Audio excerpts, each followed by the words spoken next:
For those of you that I don't know, my name is Abigail Filazzo, and I'm the Chapters and Leadership Manager with ANFP. Just want to say thank you again for taking the time out of your day to join us. Just as a reminder, to avoid any background noise and distractions, we ask that you please mute your phone unless you have a question or a comment.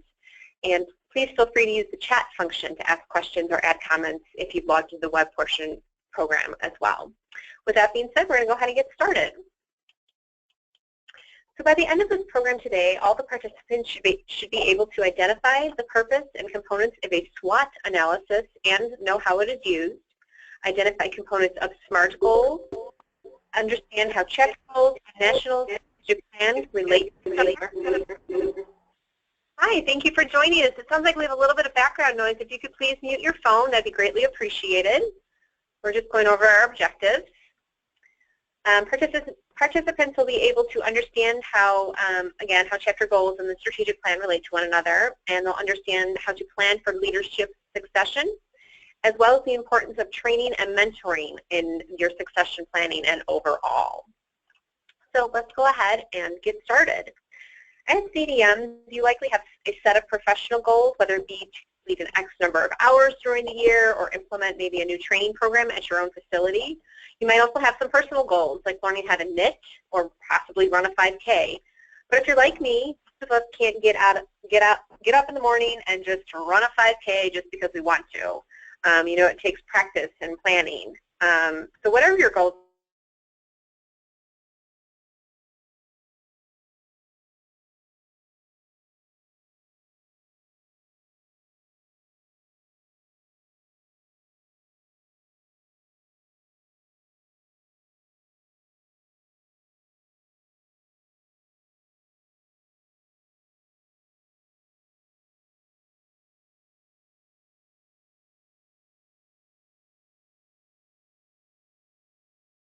for those of you that are familiar with the chapter minimum standards, they're available on ANFP Connect under Volunteer 101 or in the Volunteer Handbook.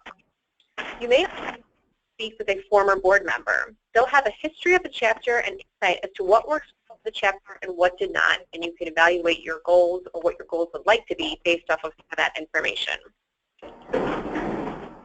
The needs of the chapter is to send out a survey. Pointed your members would like or need from their chapter. More CE hours, more networking opportunities, would they like chapters to offer grants or scholarships? Don't be afraid to tell your members what they can be doing better. There are many questions you can ask your members to get a better idea how to better serve them, and these ideas or topics can also be incorporated into your goals. You can also assess needs by creating a focus group, which is a small sample of your members from various backgrounds and career levels that can tell you what you'd like to see happen with the chapter, which you would then again formulate these into your chapter goals. Another way to evaluate the current state of your chapter is by conducting a SWOT analysis. For those of you that are not familiar with the SWOT, what a SWOT analysis is, it's a tool used for understanding an organization's strengths, weaknesses, opportunities, and threats. The outcome from a SWOT analysis enables organizations to focus on strengths, minimize weaknesses, and address the threats, take full advantage of the opportunities available. As you go through the exercise, be sure someone is taking detailed notes so they can be reviewed at a later date if necessary. Additionally, you may wish to designate a facilitator who can remain neutral and ensure the group is communicating fairly and efficiently during this exercise. So let's go this how we conduct a SWOT analysis. You're going to start with your chapter strengths and try to be honest and realistic throughout this whole process. If board members are uncomfortable being candid and open, you might want to consider having them submit some of the responses electronically via email or SurveyMonkey. SurveyMonkey, you could do this anonymously too if you wanted to do that. So something to think about. But start by asking a few questions like, what does our chapter do exceptionally well? What do our advantages have? What do our members see as our strengths? And that's a good place where your survey would come in handy for those kinds of responses, and so you can work off of those strengths as a chapter. Next, you would move on to your chapter's weaknesses, which can prove to be a little bit more challenging. Again, you want to be really honest. Don't tiptoe around weaknesses. You know, I would hate to think that everybody had a perfect chapter, while we certainly all strive for that. There's definitely places where we can improve. You want to be constructive and positive in putting those weaknesses to the table. Consider doing some research and ask outsiders what they think about your chapter. And don't be afraid to ask tough questions like, what can we really do better? If you've been criticized or if you've received complaints about something, what are those? And start to address those. Are you member-oriented and focused? And where are some areas that your chapter might be vulnerable? Following weaknesses, you'll want to discuss your chapter's opportunities. Consider asking questions such as, what opportunities do we know about but we haven't been able to address? So maybe your chapter knows of a local or state healthcare or other industry shows, but we haven't had the chance to send a chapter leader. How do you address this? What is the obstacle in the way that you're not being able to send a chapter leader? Are there emerging trends which your chapter can capitalize on? What are some of the culinary trends, and how can we be sure this topic makes it into our next program? You know, we have these CMS regulations coming out. This is a great opportunity to maximize your attendance at your meetings if you're going to be offering a presentation on a topic such as this. Be open-minded. Key opportunities may come up from unlikely and seemingly unrelated sources. So consider how you can exploit your strengths or address your weaknesses in order to generate additional opportunities. So it's all kind of working together as one with the SWOT analysis. And last, you'll want to discuss the threats to your chapter. You want to ask yourself, are any of our weaknesses likely to make us critically vulnerable? So you would look back at the weaknesses that you've listed, ask if those may be somewhere that the chapter might be vulnerable. Maybe your chapter membership had a significant decline this year. That's obviously a vulnerability for the chapter. Is there a significant change coming to our industry, our state, or our chapter? Again, if we refer back to CMS regulations, it'll likely affect all of our states, but how does that make our chapter and really the credential vulnerable? So something to analyze a little bit further. You know, and again, have an open and expansive perspective on all of these. Keep in mind the chapter should be drawing from member feedback. And again, this refers back to if you have not done a survey, that should really be considered a threat. You know, we are, as chapter leaders and as ANFP staff, we are here to serve our members. So if we don't know what they want or what they need, it makes it very difficult and challenging to serve them better. And again, just want to reiterate, while this exercise, it can be done via board or via email or electronic survey, or even face-to-face, you'll want to be sure that you at least meet face-to-face to discuss the results. Keep in mind some of the connections, again, you may find in the results, such as your strengths that may play into opportunities. You want to determine what your chapter goal is with the SWOT analysis as well. So once you've sat down to do the SWOT analysis, what is going to be the outcome of that specific session? Maybe you just need to get all of your ideas out there and revisit it at a later date. Maybe you want to leave the session with a clear plan of action, or ultimately your chapter goals written and put down on paper.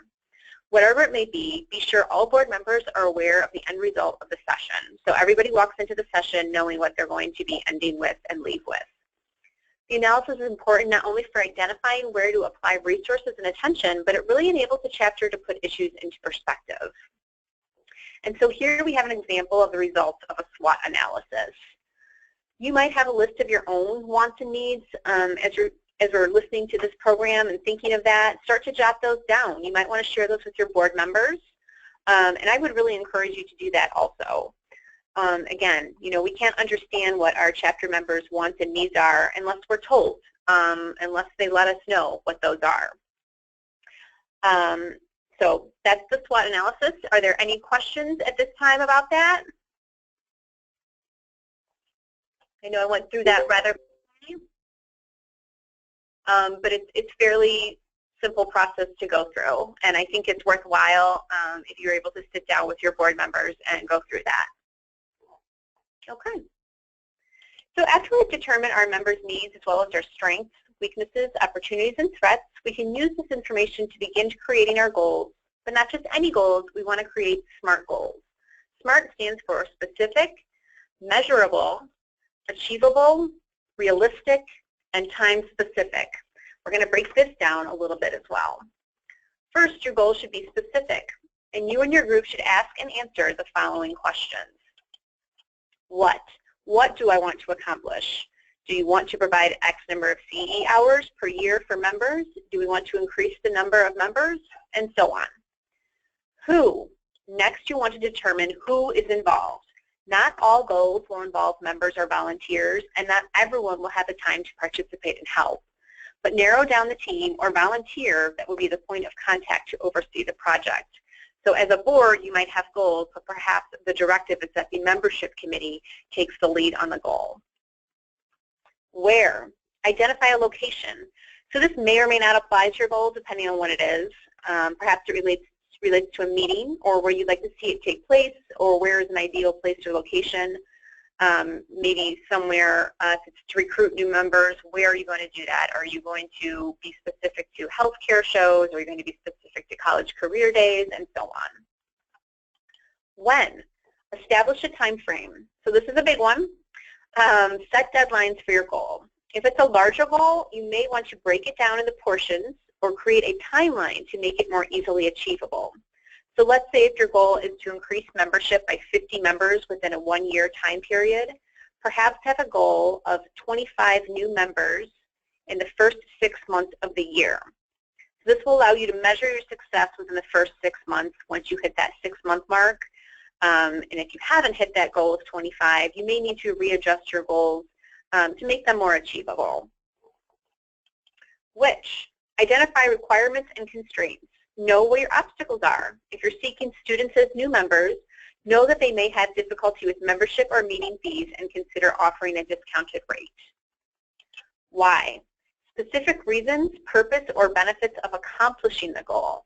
Why do you want to accomplish this goal? List the benefits of increasing the membership, such as, it's going to help strengthen the credential, helps to get the word out about the value of the CDM, and obviously build your chapter, and so on. And so here's an example you'll hear me refer to throughout this program.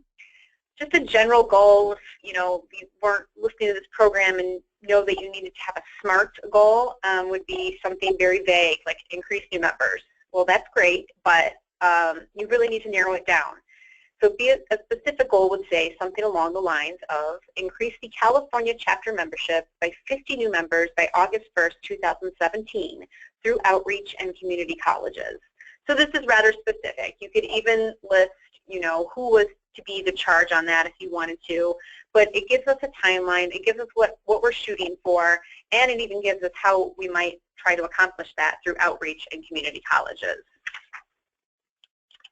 In addition to our goals being specific, they also need to be measurable. You want to establish concrete criteria for measuring progress toward the attainment of each goal you set. So when you're checking your progress, you have something to compare it to. And to determine if your goal is measurable, ask questions such as how much or how many? How many new members would you like your chapter to attain? How will you know when it's accomplished? It's pretty simple with this goal. If increasing membership is your goal, you'll know when you hit your target number, or if the goal is not so black and white, you need to determine what the end result will look for. So perhaps your goal is to make a bigger impact on long-term care facilities within your state. That's a great goal, but what does that impact look like? So you need to determine that once you've determined the goal. And again, this is where your deadlines and a timeline will come in handy. Using membership goals as an example, if your goal is to increase membership by 50 members, determine how many members you want to reach by when. Again, going back, you could set this goal of 50, you set the date a year from then, and you work back. Where do you want to be in 9 months? Where do you want to be in 6 months, in 3 months, and so on? This way, when you reach these type of deadlines, you're able to measure the success of your plans, or you can adjust accordingly. And this is to ensure that you're reaching the target on the next deadline, and you'll ultimately accomplish your goal. It's okay to change these goals. I don't want our chapters to short themselves, but sometimes things aren't always feasible. There could be a number of variables that are out of our control that we need to account for when we are evaluating our goals during these timelines. And this kind of goes hand in hand, is that we want to be sure our goals are attainable and achievable. Assess your limitations. Consider the restraints and obstacles you've identified and whether you'll be able to overcome them. It's a good idea to write down all the foreseeable constraints you face as a group as you make this assessment. This will help you develop a complete picture of your task, of the task that you're going up against. To achieve any goal, you're going to face challenges. Otherwise, it just simply wouldn't be worth it, and everybody would be doing that. But one of the questions to consider here is whether it's reasonable to think you'll be able to accomplish this goal in the face of these challenges. So consider the time you might have to devote to the chapter goals, as well as the resources. If it takes some knowledge or certain qualifications, do you have that within your membership that you could call on? And of course, if you need volunteers, are they able to help? You also want to assess your level of commitment. Even if a goal is theoretically achievable, you must be committed to making the efforts necessary to reach it. So if you have volunteers needed with this particular goal, you want to ask them, are they prepared to make the commitment to reach their target? Oops, excuse me. Are they willing to make the effort and carve out time of their schedules as necessary? If not, is there a more achievable target that you're willing to work for, or are there others that have the availability and time to commit? And then, of course, you want to ensure your goals are realistic. To be realistic, a goal must represent an objective toward which you are both willing and able to work. Do you have volunteers that are actually willing to take on the work? Are they able or qualified, knowledgeable enough to do the work of the goal, depending on what that is? And like I said, don't be afraid to create goals that are a little bit more challenging. Get outside of your comfort zone a little bit. While we may want to increase our membership by, say, 800 or 1,000 members, it's simply not realistic for most of our chapters. A, because there may not be a pool of prospective members this large within our state, and B, because you would need almost a full-time team devoted year-round to attain such a large number of new members. But don't be afraid, don't short yourself with your goals. Just be sure they're realistic and your chapter has the willingness, ability, and available resources to achieve these goals. If we don't have those things and we're not vigilant about taking inventory prior to implementing the process for the goal, it can be really discouraging for our chapter members to hear that we didn't accomplish the goal in a year's time for the deadline. So just something to keep in mind. The last piece of SMART goals, you want to create goals that are time-specific or timely. And we've touched on this briefly just a few moments ago, but it's a rather important step in creating these goals. You want to choose a time frame or a deadline. This means your goal should have a deadline or there should be a date set for completion. With no deadline tied to it, there's really no sense of urgency. Again, our new members goal, we want to increase our members by 50. When do we want to reach this number? If we say, oh, sometime next year, that's really not going to work. But if you anchor it with a date, like August 1st, 2017, you set a deadline to accomplish this goal and gives you a little bit of motivation to get busy and start implementing the steps necessary to achieve this goal. You also want to set benchmarks, especially if your goal is long-term. It can be useful to break it up into smaller goals, just as we discussed earlier. If your goal is annual, set benchmarks throughout the year to help measure your progress. And again, once you've set your final deadline, you want to move backwards and mark the dates in order to check your progress. Focus on long-term and short-term. Consistent progress toward your goals means keeping an eye on today as well as the future. Within your established time frame, you might ask yourself, what can I do today, this day, to reach my goal? Maybe if I'm recruiting new members, I'm sending out a few emails to prospective members. That's simple enough. I can handle doing that today. What can I do over the next 3 to 6 weeks or 2 to 4 months to reach my goal? Perhaps you post member benefits on your social media pages or accounts. Send out personal handwritten letters or even invites to join the chapter or for their next meeting. Also keeping in mind, what can we do over the long term to reach our goals? We want to continue following up with prospective members consistently and continuously. We want to plan for outreach events, network at industry events. Those are much longer term projects than sending out a few quick emails. So when we apply this to our goal development, the strategy will often show itself and become apparent through the process. And that's really the breakdown of SMART goals. So I know I kind of threw a lot out there. Just want to take a minute and see if there's any questions about any of this. A lot of you may already be familiar with SMART goals also, but this is, broken down a little bit for those of you that are not. Okay. And Again, don't be afraid to, speak up, or if you'd rather send a question through chat, that's fine.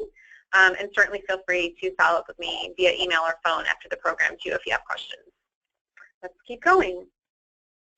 And so there's one more piece that we also want to keep in mind when we're developing goals, and that's the strategic plan. We do recommend that our chapters come up with their own strategic plan, but ideally their strategic plan and the chapter's goals will ultimately support and tie into the national strategic plan. And I know some of you are aware that we updated our national strategic plan last year for the fiscal year 2016 to 2018. But for those that don't, or those that need a refresher, let's just take a quick moment to review those. Goal 1, the CDM CFPP is recognized as the most vital staffing qualification in non-commercial food service management. To give you a better idea of what that means also, and to help break these goals down, they are a little bit vague, but we do use KPIs, or key performance indicators, and that makes the goals measurable and gives us more definitive direction on how to obtain these goals. With Goal 1, the KPIs include increasing the total number of CDMs, increasing the number of states that recognize the CDM in state regulations, increasing the percentage of graduates who go on to take the exam, increase certification activation percentage among examinees who pass the exam, and increase number of CDMs that are supported by industry stakeholders. So again, these are ways that we'll be able to measure whether we've accomplished our goals. Some are very black and white, some there's a little bit more gray area. And they've also given us some directive as to the steps we need to take in order to achieve Goal 1. And we can use these KPIs as a basis for our chapter goals as well. For instance, most chapters are likely looking to increase their membership. This type of goal not only supports and improves your chapter directly, but it also aligns with our national goals as well as the strategic plan. Next, Goal 2. CDMs, CFPPs value and maintain continued professional competency. And a couple of our KPIs with this goal are to increase the percentage of CDMs meeting CE requirements. So we want to see more of our CEs, more of our CDMs meeting their CE requirements. We also want to increase the number of members utilizing ANFP educational resources. We know you can get your education from various sources, but we'd like to see more of you come to ANFP as your go-to for educational resources. So this particular goal is to ensure our members continue to find value in the credential and maintain their credential through continuing education. As continuing education is the cornerstone of your ANFP membership, we should always be seeking more education as well as quality in education. So I just want you to think about that for a minute. Think about the education that's not only available through ANFP National for your chapter members, but what other kinds of education are you providing at your chapter meetings as well? Is it new? Is it current? Are your speakers subject matter experts, and so on? So something to think about as you're developing your goals. And I'm just going to pause here because I do think we had a question. If I know when this will affect New York, in terms of the regulations, I do not, if that's what you're speaking of, but I'd be happy to follow up with you offline after the program. Let's keep moving here. So Goal 3, food system operations are more efficient in the areas of food management and food safety when employing a CDM or CDM CFPP. This is where the rubber really meets the road. It's our CDMs applying their knowledge and experience to their position, making their facilities more efficient. A couple of the KPIs for this goal are skilled nursing facilities employing CDMs have a lower number of nutrition and food service related citation than those who do not employ a CDM, so kind of putting us above the rest. CDMs have the most cost-effective operations than non-CDMs. Again, you know, we want it to be valued more than those with the non-CDMs. And these two are going to be a little bit harder to measure without collecting data, and our chapters they won't have the time and the resources to conduct kind of this research. However, when we provide top-notch quality education, either at our chapter meetings or through ANFP National, we know that our CDMs are gaining this knowledge and hopefully applying this within their everyday operations. With that being said, this is a really great opportunity for your chapter members to take the time to share their professional experiences and perhaps some of their challenges in the workplace with each other. and they're able to learn one another from these experiences in the shared conversation. One of the chapter goals to tie into this could be to better facilitate this kind of discussion. Maybe you're hosting roundtables, things like that, where you're getting people to network and have this kind of dialogue. It really helps to broaden our members' knowledge and hence become more efficient within their professional lives. So again, I just want to reiterate, while the strategic plan really shouldn't be the main driver in your chapter's goal, you just want to keep these in mind, specifically how they relate to your members' needs and wants, as well as your overall chapter success, because that's really what it's about. All right, I'm going to pause here and ask if there are any other questions regards to the strategic plan. Let's see if I have any on chat. And I am happy to send this PowerPoint for anybody that would like that. And again, don't forget we are recording this program, so it will also be available on YouTube as well. All right, so let's go ahead and move on to succession planning. Succession planning is a means for an organization to ensure its continued effective performance through leadership continuity. For a chapter to plan for the replacement of key leaders, potential leaders must be first identified and prepared to take on those roles which have already been done. Most chapters have already completed the first step, as they have some seasoned members on the board, as well as new members, and most board members are already engaged, they're motivated, and they're really enthusiastic about the success of their chapter. Now, if your members are not engaged or participatory, your leaders, not your members, you want to inquire as to what's keeping them from being active leaders. Ask if they're still interested in even serving in the leadership role. And if so, they want to continue, ask if they participate in the succession planning process. Or, depending on their response, your chapter may need to find replacements. Maybe they're no longer interested, maybe they don't have the time, and they no longer wish to serve. Now, that might delay your development of your succession plan somewhat, but it's really important that you have all your senior leaders engaged and supportive of this process. So if you need to take time to replace those disengaged leaders, I would highly recommend you do that before you start succession planning. And whether you're a current or a future leader, you'll need to understand your future needs as a chapter. So again, if you wish to increase membership, maybe you need a membership chair. Perhaps it requires a task force or a standing committee to take on this project. But you'll need to do some analyzing of your chapter's current structure, operations, as well as its members. You want to determine what direction it will go, how they will need to get there, and whether it will need more volunteers, financial support, additional training, and so on. This will take some time to determine these needs, but in the end, it'll help you with creating a strategic plan as well as your chapter goals in addition to your succession plan.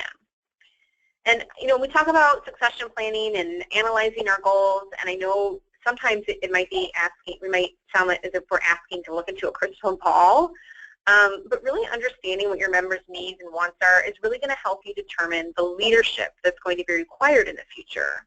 You might wish, again, to survey your members to find out if there are members that will be interested in serving, maybe not right now, but maybe further down the line. And if they are wanting to serve, let them know that there's a possibility for mentoring and training, and begin to determine how they might fit into this succession plan at all. It might be a few years away, but at least you will have them trained and ready to go by the time their time comes around. And once you recognize your future needs or have set your annual goals or created your strategic plan, you want to ensure your future leaders are properly trained and prepared to take on their roles. And that means making sure the current leaders, volunteers, or your members are passing along knowledge and grooming others to step up to the plate when it's their time. Step up to the plate, excuse me. Each potential leader should be assigned a mentor. Commonly, the mentor who is the future leader will replace. So an incoming secretary would be mentored by the current secretary. Think of the mentor and potential leader as the teacher-student relationship. When issues arise that require problem-solving or decision-making, the leader should meet with the potential leader to ask how he or she would handle the situation. This allows the mentee to have insight as to what they may face as a leader and gives the mentor the opportunity to coach them through the situation. Now, this relationship really tends to work when you have your officers' terms or your volunteer leaders' terms as 2 years. I know most of them do. And that's, you know, a really great time. That first year, these officers can really get good at executing the role and really knowing the role and the responsibilities inside and out. So when their second year of their term comes around, this should really be dedicated to mentoring that incoming officer and working side by side to ensure that that incoming officer is really confident when they step into that role. Many of our chapters already do this. It really does lead to more consistency and a seamless transition from term to term. And again, that way when the next volunteer term rolls around, volunteers each had a year to mentor the incoming officers, and they can pass along the best practices, knowledge, any pointers and how-tos, and really keeps your chapter moving along quite smoothly. You'll also want to continuously recruit new volunteers. Get them engaged and interested in volunteering. Certainly keep an eye out for any potential volunteers or leaders. And again, think about sending out a survey a couple times a year to gauge the interest of volunteering among your members. Do not wait until the last minute to recruit. As leadership succession, it's really an ongoing project. It should be continuous, same as recruiting just for general members. And last, practices as you manage the chapter. If you are the treasurer and discover a better method to collecting, say, meeting fees, pass this information along to the next treasurer, getting better and better, improving off of one another. And these are really steps that you can practice throughout the year as a board or even as an individual to ensure that you're prepared for the future, whether as you continue with a leader or you take on more of a mentoring role. Additionally, many boards might use the organizational structure, maybe one like you see here, perhaps you have another one. And this is a way to ensure seamless transition from year to year and establish well-trained leaders as well. Just to kind of give you that idea again, the president-elect would succeed the president. The treasurer would then step into the president-elect's role. A treasurer-elect would step into the treasurer's role, and the secretary would step into the treasurer-elect's role. Sorry, I know that was kind of a loop-de-loop of roles. You'll note that the treasurer-elect actually is not on this organizational chart. However, because there is quite a bit of responsibility and things you need to know as a treasurer, we are recommending to our chapters to begin to implement this position within their own boards, just as we do with our national board. So the main point being with succession planning is that knowledge and best practices for the role are passed on. And the transition from year to year is consistent and seamless, allowing the chapter to work efficiently and ultimately reach their goals. So again, I'm going to pause here. And I just really want to say this is something we'd like to see all of our chapters begin to implement. We feel that succession planning, when it starts at the state level, really prepares our chapter leaders to eventually step up at the national level. So that's what we would like to see, is a continuous flow of chapter leaders flow onto the national board and committees. Any questions here? No? See if we have anything on chat. Okay, don't see anything on chat. So we'll keep moving along here. And while we can put, our succession plan down on paper, it needs to be implemented and executed through training and mentoring. So I know we kind of touched on this a little bit. Once your incoming officers have been determined and they've been slated in their roles, you want to assign them to a mentor, which in this case, it should be the current officer in the position that they're planning to take over, but maybe you don't have a newsletter editor in that position. So you can always think of asking somebody who had served in that role, maybe not just this past year, but maybe a couple years ago, and they can share their experience and they can hopefully assist with the training and mentoring of the incoming officer.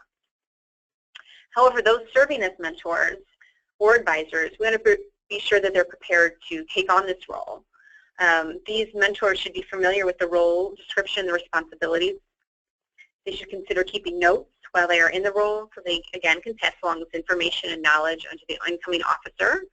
Notes can include important dates, how-tos, any other useful tips. And if it's something your chapter hasn't already created, you might want to start documenting these kinds of things, especially if the processes and the procedures don't change from year to year. And I'm really speaking of things that outside of your policies and procedures, maybe more month-to-month or week-to-week things that perhaps the treasurer is taking care of.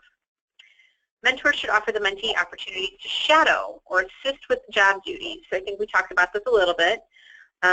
Ideally, they should be included in most, if not all, of the activities and projects the current officer performs, especially if it's a 2-year term. They should definitely be included in that in the 2nd year. This really allows your mentees to have that hands-on experience without the pressure of the full responsibility. So you're able to tag team some of these projects. It's great exposure. Mentors should also be familiar with some resources, including the volunteer handbook and other resources that ANFP has available. I know many of you are familiar with these already. Our chapter leaders course, some of you may have seen some emails come from me in the last month or so, but we do have chapter leader courses that break down the role and really give you a lot of practical knowledge and information that you'll need that you can apply to your role directly. We think they're helpful in the training, so it's not to put all the pressure on the chapter leader that they have to feel they're alone in that training, but they're definitely a useful tool, and I hope to see many of our chapter leaders use those. And those are available through the ANFP Marketplace. Of course, there's ANFP Connect and volunteer resources, many useful documents and templates and forms within there. Our Chapter Leaders Forum, again, this is a great tool when you need to reach out to all of our chapter leaders throughout the country. Maybe you're up against a challenge or you're looking for best practice. Reach out to these people. They have wonderful ideas. Many of them they're very enthusiastic and they want to help. So I would encourage you to do that, and maybe just share a great experience that you had at a chapter meeting. It doesn't always have to be help asking for guidance and advice, but it's a way to hopefully network with a few other leaders throughout the country. Of course, chapter chats. I hope that these are found to be useful by our volunteers. While we don't always get a huge audience for our live programs, I do notice that they are viewing them on YouTube, so I'm encouraged by that. And these are really just chapter-related topics, and hopefully they help to support your role as a leader and, in the overall success of your chapter.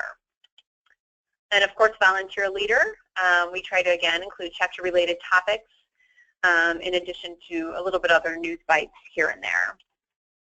And of course, staff. Don't forget staff is here to help. We're here to guide, offer any kind of support to make your mentoring and your advising role easier and the transition more smooth. And in addition to mentoring and advising our incoming officers one by one, we really want to be sure that we're conducting a board orientation prior to our new leaders taking office. This will give the board a chance to get all incoming volunteers together and make sure that everybody's on the same page and ready to move forward as one. And during this orientation, you're going to want to review some important chapter documents, including the chapter strategic plan, goals, maybe some recent financial reports.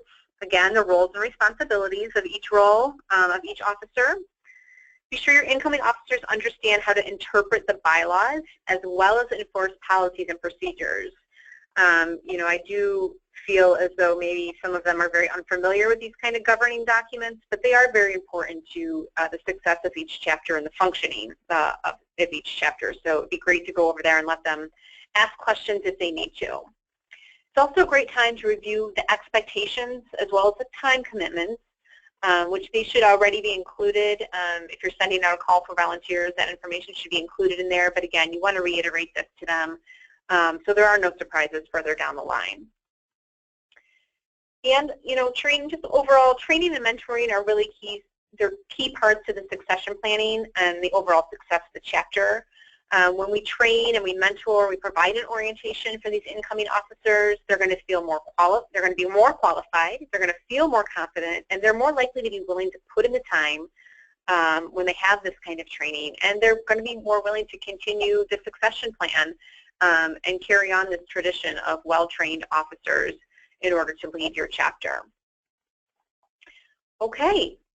That is all I have. Do I have any questions or comments or best practices related to any of these topics?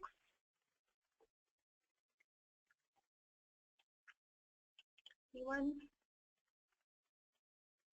No? Okay. Well, again, if you think of a question or comment, feel free to email or call me after the program. I think everybody knows my email and phone by now. But if not, you know, we're listed on the website, and if you have questions for other staff too, feel free to utilize them. That is what we are here for.